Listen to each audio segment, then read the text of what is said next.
Hello everyone, welcome to our channel. तो आज का जो हमारा टॉपिक है वो है रेस्पिरेशन। तो रेस्पिरेशन क्या होता है? Respiration is the process in which organism break down glucose into the cell to release energy. जब हमारे जो बॉडी है उसमें ग्लूकोज जाता है, उसको तोड़ के एनर्जी में कन्वर्ट कौन करता है? रेस्पिरेशन। और ये प्रोसेस ज्यादातर किसमें होती है? प्लांट में। और एनर्जी किस फॉर्म में टूटती है? एटीपी में, जो कि आपने नाइन्थ में भी पढ़ा होगा। Mitochondria is the power of the cell and it release energy in the form of ATP. ठीक है। और क्या आपने सोचा है कि जो रेस्पिरेशन है और वो ब्रीदिंग दोनों एक जैसा होता है? तो नहीं। जो ब्रीदिंग है उसकी क्या डेफिनेशन होती है?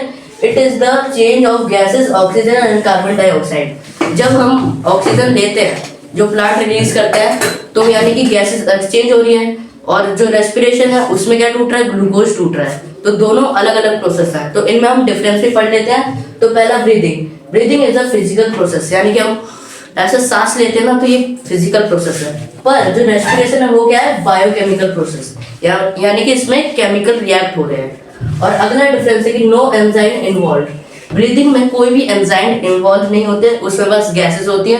पर दूसरी तरफ रेस्पिरेशन में क्या होते हैं? लार्ज नंबर ऑफ एंजाइम्स उसमें इन्वॉल्व होते हैं। तीसरा डिफरेंस है कि कन्फाइंड ऑफ सर्टेन ऑर्गन, यानी कि जैसे कि जो हमारे सांस में मदद करता है वो कौन करता है? ऑर्गन, मतलब वो लंग्स हमारे वो ब्रीदिंग में हेल्प करता है। पर रेस्पिरेशन में हमारा कोई भी पर्टिकुलर बॉडी पार्ट वो हेल्प नहीं करता। सिर्फ जो हेल्प क्या करता है वो ग्लूकोज को तोड़ने में हमारी बॉडी मदद करती है। और फिर no energy is release rather energy is used, यानी कि ब्रीदिंग में कोई भी एनर्जी यूज नहीं होती, ना ही उसमें कोई रिलीज होती है। पर दूसरी तरफ रेस्पिरेशन में एनर्जी रिलीज होती है इन द फॉर्म ऑफ एटीपी। ठीक है। अगला आता है कि जो ब्रीदिंग है वो है एक एक्स्ट्रा सेलुलर प्रोसेस, यानी कि ये सेल के बाहर, यानी कि हमारे बाहर होती है ना ब्रीदिंग की प्रोसेस। तो यानी कि ये क्या है? Extra cellular process. पर वही दूसरी तरफ रेस्पिरेशन क्या है? Intercellular process. ये हमारी बॉडी के अंदर ग्लूकोज टूटता है, इसलिए इसे हम कहते हैं इंटरसेलुलर प्रोसेस। अगला डिफरेंस आता है कि intake of fresh air and removal of फोल एयर, यानी कि हम अपने अंदर साफ एयर लेते हैं और कार्बन डाइऑक्साइड छोड़ते हैं प्लांट्स के लिए। तो इसी को हम कहते हैं कि intake of fresh air and removal of foul air. और वही दूसरी side oxidation of food to form carbon dioxide, water and energy. और वहीं दूसरी साइड जो रेस्पिरेशन है उसमें हम ग्लूकोज को तोड़ते हैं, वो किसमें कन्वर्ट होता है? कार्बन डाइऑक्साइड, वाटर और एनर्जी में। ठीक है। तो अगला हम पढ़ते हैं कि रेस्पिरेशन कितने टाइप के होते हैं। रेस्पिरेशन मेनली दो टाइप के होते हैं, एक होता है एरोबिक रेस्पिरेशन और एक होता है एनारोबिक रेस्पिरेशन। ठीक है। और यहाँ पे ग्लूकोज किसमें टूटता है?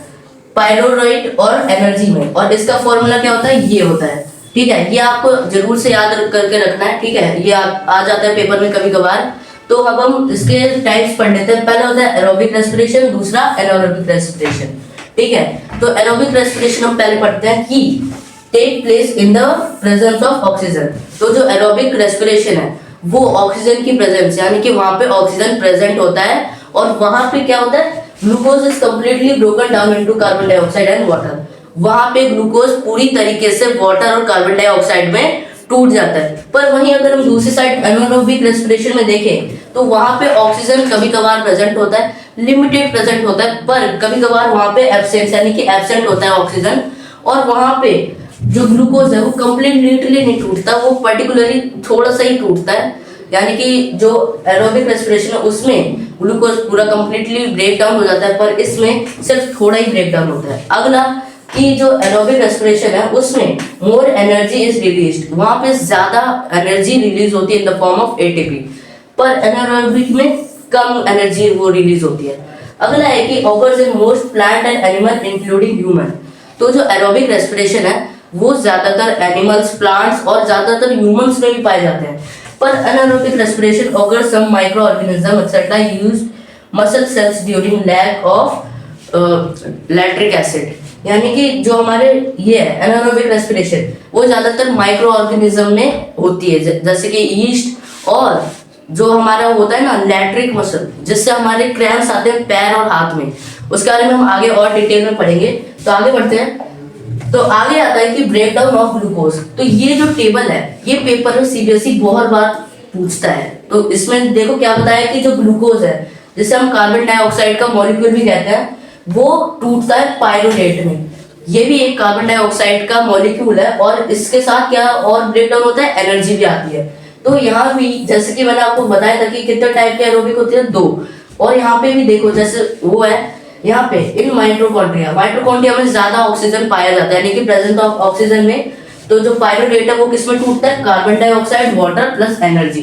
ठीक है, तो ये टेबल याद रखना है, इसके बेसिस पे क्वेश्चन बहुत आते हैं। और अगला की लैक ऑफ ऑक्सीजन, यानी कि लिमिटेड ऑक्सीजन में वो पायरुवेट किसमें टूटता है, वो हम देखते हैं कि लैक्टिक एसिड और एनर्जी में टूटता है। लैक्टिक एसिड क्या होता है कि जो हमारे, मैंने आपको स्टार्टिंग में बताया था कि जो हमारे क्रैम्प्स आते हैं हाथ और पैरों में, उसमें सबसे बड़ा रोल होता है लैक्टिक एसिड का। जब हम बहुत ज्यादा एक्सरसाइज कर लेते हैं, भागते हैं, तो उसकी से जो लैक्टिक एसिड है, यानी कि वहां पे ऑक्सीजन कम हो जाता है, lack of oxygen, limited oxygen होता है, तो वहां पे क्या बनता है, लैक्टिक एसिड बनता है। ठीक है, तो वही हमारे क्रैम्प्स में वो इन्वॉल्व रहता है। अगला आता है एब्सेंस ऑफ ऑक्सीजन, यानी कि बिल्कुल ऑक्सीजन नहीं होता, वहां पे पायरुवेट किसमें टूटता है, इथेनॉल। इथेनॉल मतलब जो आपका अल्कोहल होता है वही, और कार्बन डाइऑक्साइड प्लस एनर्जी, यानी कि CO2 में टूटता है और एनर्जी में तो टूटता ही है। अगला आता है कि टाइप्स ऑफ एनारोबिक रेस्पिरेशन।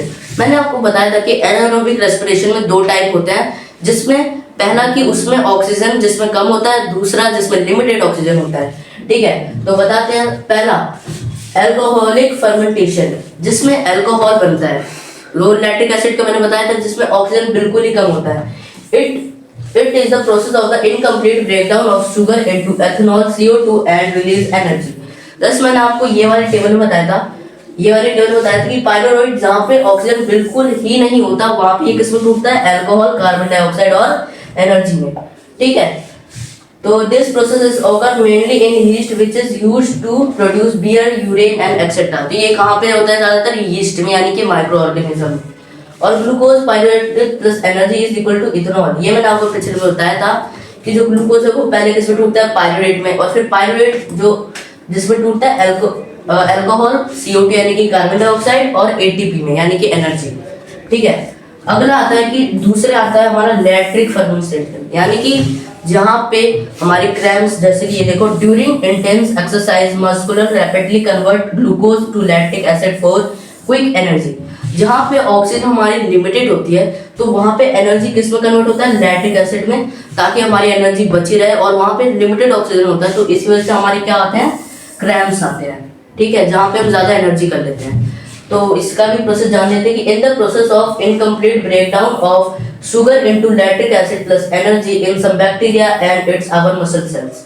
तो जहाँ पे वो ग्लूकोज पूरा नहीं टूटता है, वहाँ पे जो एनर्जी वो किस में कन्वर्ट हो जाती है, लैक्टिक एसिड में, और वो हमारे क्रैम्प्स में इन्वॉल्व होते हैं। तो थैंक यू एवरीवन। तो ये था, हमने पढ़ा था रेस्पिरेशन इन प्लांट के बारे में। अगला टॉपिक और जल्दी आएगा, तो थैंक यू एवरीवन हमारे चैनल को देखने के लिए। 2 बार थैंक यू बोल दिया।